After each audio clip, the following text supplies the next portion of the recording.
Hi කොහොමද ඔයාලට? ඔයාලා හැමෝම ගොඩක් හොඳින් ඉන්නවා ඇති කියලා මං හිතනවා. වෙනද වගේම ඔයාලා මගේ channel එකට ගොඩක් ආදරෙන් පිළිගන්නවා. අද වීඩියෝ එක study table makeover වීඩියෝ එකයි. මං ඔයාලට මේ දැන් පෙන්නන්නේ මගේ මේසේ දැන් තියෙන විදිය. ඉතින් ලොකු ඉඩ ප්‍රමාණයක් මට නැහැ. මට තියෙන මෙන්න මේ වගේ චූටි ඉඩ ප්‍රමාණයක්. අද මං ඔයාලට කියන්න යන්නේ කොහොමද අපි හරියට අපි පාඩම් කරන තැන ආස විදිහට ප්‍රියමනාප විදිහට හදාගන්නේ කියලා. මෙතනදී අපේ ස්ටඩි ටේබල් එක හදාගන්නකොට අපි කෙනාගෙන් කෙනාට සිතුවිලි වෙනස්නේ. අපි හිතන දේවල් වෙනස්. ඉතින් මම හිතන විදිහටම තව කෙනෙක්ට මේක හරියන්නේ නැති වෙන්න පුළුවන්. මං කියන එක තේරෙන්නේ නැති කියලා මං හිතනවා. ඒ කියන්නේ අපිට පුළුවන් අපි ආස විදිහට අපිට තියෙන මෝඩ් එකට අපි ආස වයිබ් එකට ඔයාගේ ස්ටඩි ටේබල් එක හදන්න. විශේෂම දේ වෙන්නේ මෙතන අපිට පාඩම් කරන්න ආස හිතන විදිහට අපි හදාගන්න ඕනි කියන එක. ඉතින් තමා ළඟ තියෙන බඩු පාවිච්චි කරලා තමා ළඟ තියෙන දේවල් හරියට යූස් කරලා කොහොමද මේ ස්ටඩි ටේබල් එක පාඩම් කරන්න හොඳ තැනක් විදිහට හදාගන්න කියලා තමයි අද මම මේ වීඩියෝ එකෙන් ඔයාලට කියන්න යන්නේ. හරි අපි එහෙනම් පටන් ගමු. මම මේ විදිහට මගේ ටේබල් එක උඩ තියෙන දේවල් ටික අස්පස් කරලා මුලින්ම පටන් ගන්න තමයි හදන්නේ. ඉතින් මේ අස්පස් කරන අතරේ මං ඔයාලට පොඩි දෙයක් කියන්න ඕනේ. මොකද මම මේ දවස්වල ගෙදර ඉන්නේ අපේ කැම්පස් එකේ එක්සෑම් නිසා පාඩම් කරන්න තියෙන නිසාත් ගෙදර තමයි ඉන්නේ. මේ ස්ටඩි ටේබල් එක ආයෙත් මම රිකවර් එහෙම නැත්නම් ආපහු මට ආස විදිහට හදාගන්න හිතුවේ ඒ නිසා. මොකද ආයෙමත් මං ගොඩාක් වෙලා මගේ ස්ටඩි ටේබල් එක ළඟ තමයි දැන් වැඩ කරන්න හිතාගෙන ඉන්නේ. කලින් vlog එකේ මං චූටි වීඩියෝ ක්ලිප්ස් දෙක තුනක් අරගෙන ඔයාලට වීඩියෝ එකක් හදලා ඉදිරිපත් කරා. ඉතින් ඒ වීඩියෝ එකේදී මම හිටියේ ස්ටඩි ටේබල් එකේ නෙමෙයි. හේතුව මෙතන හරියට අස් කරලා තිබුණේ නැහැ. ඉතින් පොත් ගොඩාක් ගොඩ ගැහිලා තිබුණා. මොකද මං ගෙදර හිටියෙත් නැති නිසා. පාඩම් කරනකොට මම ඔයාලට වැදගත් දෙයක් කියන්න යන්නේ. අපි පාඩම් කරනකොට කෙනාගෙන් කෙනාට මේක වෙනස් වෙන්න පුළුවන්. අපි පාඩම් කරන විදි වෙනස් වෙනවත් එක්කම. මම ගොඩක් වෙලාවට ස්ටඩි ටේබල් එක ළඟ ඉඳගෙන පාඩම් කරන ළමයෙක් නෙමෙයි. බොහෝ වෙලාවට මම රැට පාඩම් කරන්න ආස ළමයෙක් විදිහට ගොඩක් ඉතින් රැට ගොඩාක් එළියේ ඉන්න බැහැනේ. ඒ නිසා ඉතින් ස්ටඩි ටේබල් එකේ තමයි රැ වෙනකොට වැඩ කරන්නේ. එතකොට තියෙන නිදිමත, කම්මැලිකම, අපහසුතාව මගහැරව ගන්න එක ලොකු අභියෝගයක්. ඉතින් ස්ටඩි ටේබල් එක මේ විදිහට ලස්සනට හදාගත්තොත් ඒ අභියෝගේ ජය ගන්න පුළුවන්. ඉතින් මම සාමාන්‍යයෙන් පාඩම් කරන්නේ එළියේ. ඉතින් මගේ කාමරේ චූටි වැරැන්ඩා එකක් තියෙනවා. ඒ වැරැන්ඩා එකෙන් පුටුවක් එහෙම තියාගෙන මම පාඩම් කරන්නේ. ඒ වගේම ඔයාලට දැන් පේනවද මම පොඩි බෝඩ් එකක් ඔයාලට පෙන්නනවා. ඉතින් මේ වගේ බෝඩ් එකකට කියන නම ඔයාලා දන්නවනම් පහලින් කමෙන්ට් කරන්න.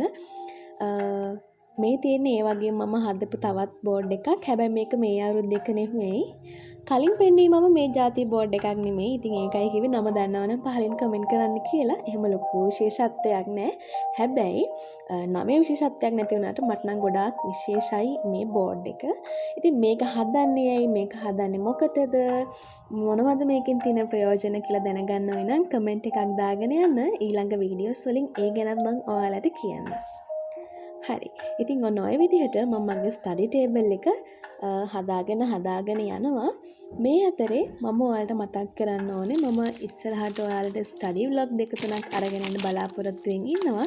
දෙක තුනට වඩා වැඩි වෙයි සමහර විට. ඉතින් ඒ vlog වලින් ඔයාලට දැනගන්න ඉගෙන ගන්න ගොඩාක් දේවල් තියෙවි කියලා මං අනිවාර්යයෙන්ම හිතනවා. ඉතින් මේ වීඩියෝ එකෙන් පස්සේ ස්ටඩි vlog එකක් ඔන්න ඔයාලට හම්බ වෙන්නයි යන්නේ.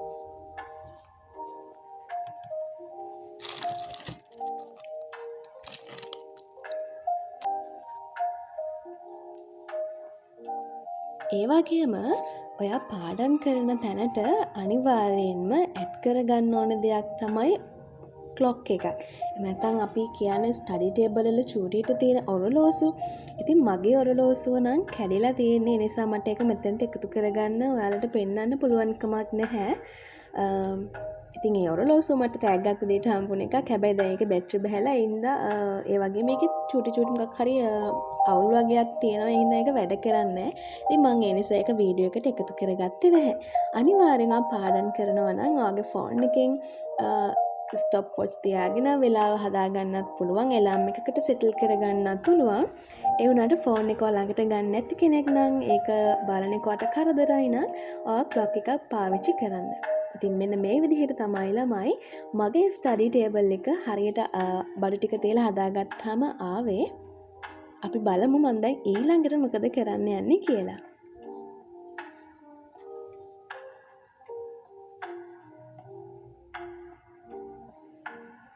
හරි. ඔයාලට පේනව නේද මම ස්ටඩි ටේබල් එකේ බිත්තියට නැත්තම් මේසෙට උඩින් තියෙන බිත්ති කොටසත් මම මෙන්න මේ විදිහට හදාගන්නවා. ඉතින් මේ අලව ගන්න පෝස්ටර්ස් ආවට ගියට අලව ගන්න එපා.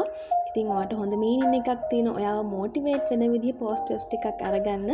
මම මේව අරගත්තේ Pinterest එකෙන්. ඉතින් Pinterest එකෙන් බලලා ඩවුන්ලෝඩ් කරලා print out අරගෙන තමයි මේ තියෙන්නේ. මේවා ස්ටිකර්ස් නෙමෙයි.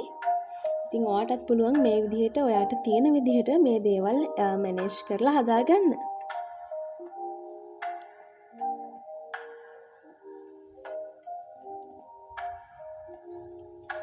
ඒත් එක්කම මම ඇඳපු ආර්ට් දෙකක් තුනක් තිබුණා. ඉතින් ඒවෙන් මම ආස මට හිත ගියපු ආර්ට් දෙක තුනක් මම මේ විදිහට අලව ගත්තා.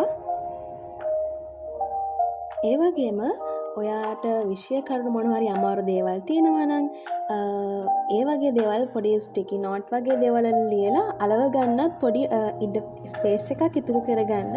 ඒක ගොඩාක් ලොකු උදව්වක් වෙනවා අනිවාර්යෙන් ඔයාට. ඉතින් මේ ඔයාලා දකින්න මගේ උපන්දිනේට මගේ අක්කලා නංගිලාගෙන් හම්බුණු gift එකක්. හරි. මේ තියෙන ඊළඟ වැදගත් දේ වතුර බෝතලේ.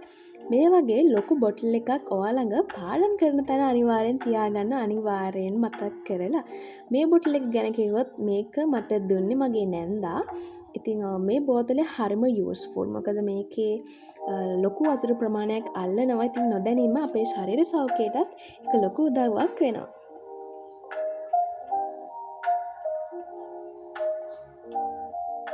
හරි. ඉතින් ඔන්න ඔය විදිහට තමයි මගේ ස්ටඩි ටේබල් එක තියෙන්නේ.